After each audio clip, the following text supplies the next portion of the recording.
Yo, faux shizzle and so forth. This is Warcraft Radio.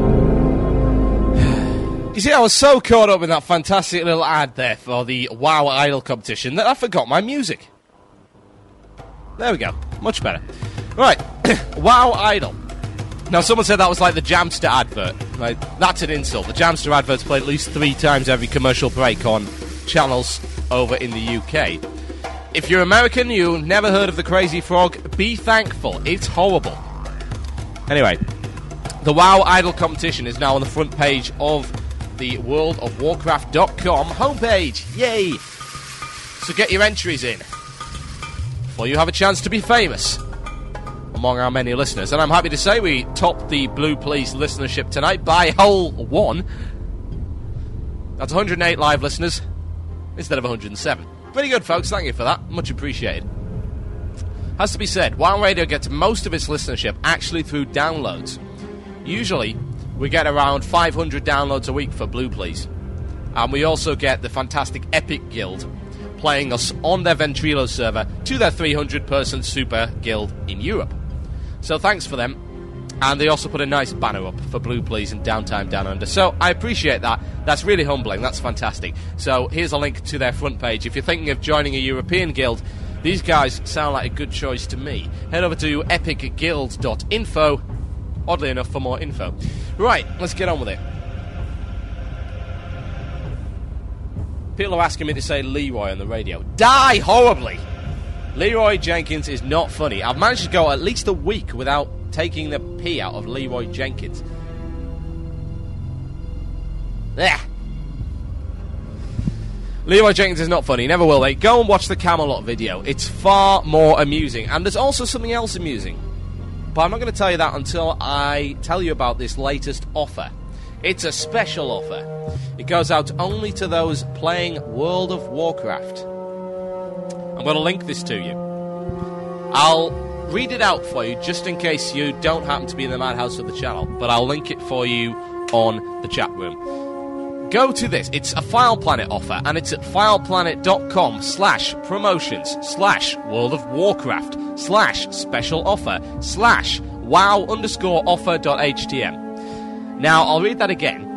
fileplanet.com/promotions/World of Warcraft/special offer/wow_offer.htm. Breathe. And the special offer is this. Basically, if you sign up for a year to the Founders Club, you get 50% off. So, now, if you play World of Warcraft, you get the Founders Club for $29.95. Which, let's face it, is peanuts for a year's worth of access. And one of the best things about it is you get no waiting whatsoever, so you can download the new patch faster than anybody, all uncapped download rates, no queues. And the best thing is you get access to a movie called The Plush Murloc Goes to E3. I'll link this for you in the channel. No, I'm not going to read this one out. Not a chance. So I'll put it in the channel for you. Get over to wcradio.com, click the IRC button at the top of the screen and get in there. It's The Plush Murloc. And it says this: check out this World of Warcraft movie created by Tristan Pope, featuring his adorable Plush Murloc. Watch him flirt with E3 booth babes, heckle EverQuest 2 players, interview Blizzard employees, and much more. This is a must-see for any WoW fan. Now, the offer is right there. Founders Club for $29.95. I'm not going to worship FilePlanet because it has its problems, but it's pretty good. People keep saying it's evil, and that's amazing. I kind of find that a bit silly. How is that? How is it evil? Why is it evil? What's it done? Other than obviously being affiliated with GameSpy.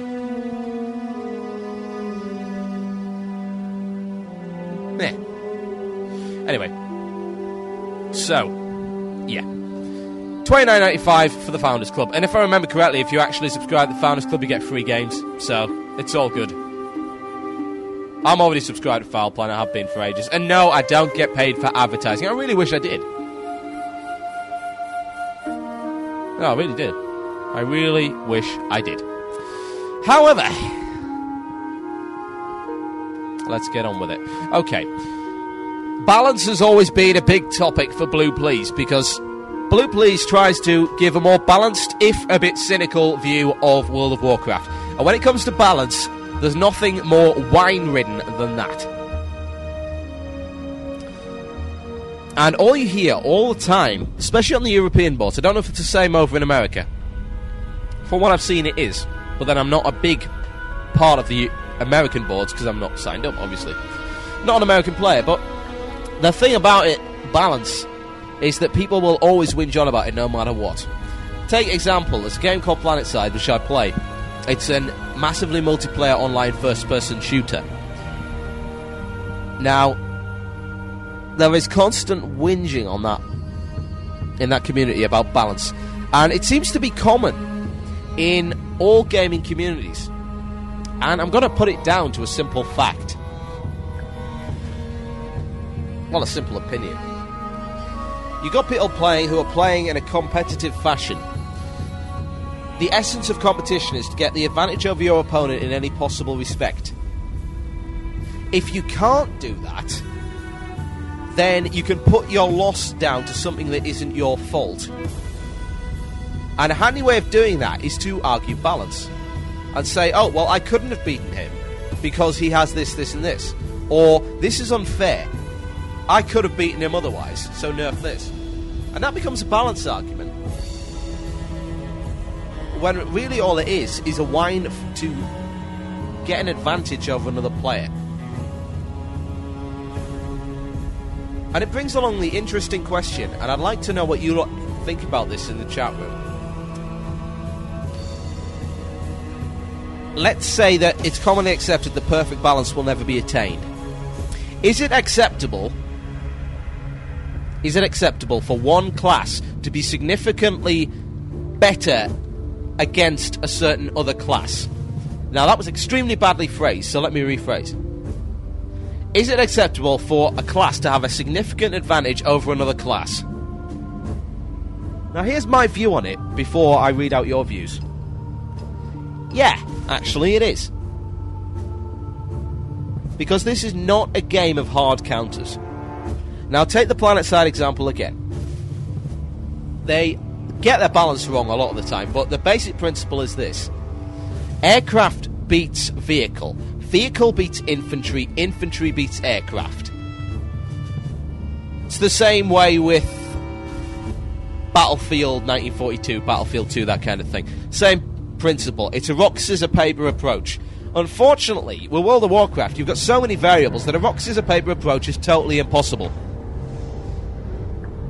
Therefore, in a PvP environment, is it acceptable, bearing in mind all the variables and all the variations in classes, for one class to have an advantage over another? Is that justifiable by saying, okay, they've got, say, let's take an example, especially with a recent nerf, a priest having an advantage over a fire mage. Is it acceptable to say, okay, they've got an advantage over a fire mage, but they don't have an advantage over, say, a warrior? Yeah, a warrior is a reasonable example there, especially with the Mortal Strike build. A warrior has an advantage over a priest. Is that acceptable? I think it becomes a balance issue. There's two ways of balancing a game, and I'll call it micro and macro. The micro balance is taking a specific circumstance and balancing the game based on specific circumstances. So, for instance, fire mage versus priest. They will change something there. But that's not going to solve a balance issue, a greater balance issue, what I call macro balance. Macro balance is a more general, wide-ranging view of looking at things. And the view is, it's balanced because there are other ways around it. And not everything relies on these specific circumstances. You can't balance based on specific circumstance, because if you do that, you'll throw something else out of line.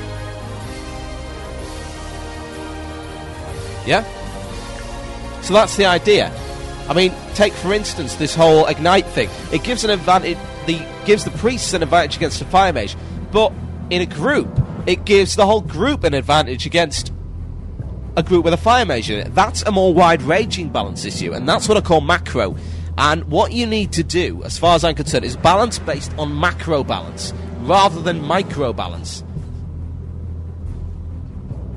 So this whole idea that Shaymans are too powerful, or blah is more powerful against blah, that kind of thing. I prefer that people didn't argue that. Inevitably, it's gonna happen. Yeah, it's gonna happen. One class is gonna have an advantage over another because there are 9 classes and a lot of different kind of builds and equipment types that you can use, and it's not a level playing field. It's not, but that's what makes it fun. If you want a level playing field, then go and play an FPS. Because this game is based on gear, builds, and stats. And in that respect, you cannot have a level playing field, because to have a level playing field, you've got to have characters which are virtually identical to each other. You see? So that's my view on the balance thing. Okay, we're reaching the end of the show. We've still got Rap in the Forums and Imbecile of the Week to fit in, so I better be fast. Right, if no one's heard of Rap in the Forums, I'll let the recording explain. Ladies and gentlemen, you are listening to Blue Please here on WoW Radio with Total Biscuit. Coming up right now, it's Rap in the Forums.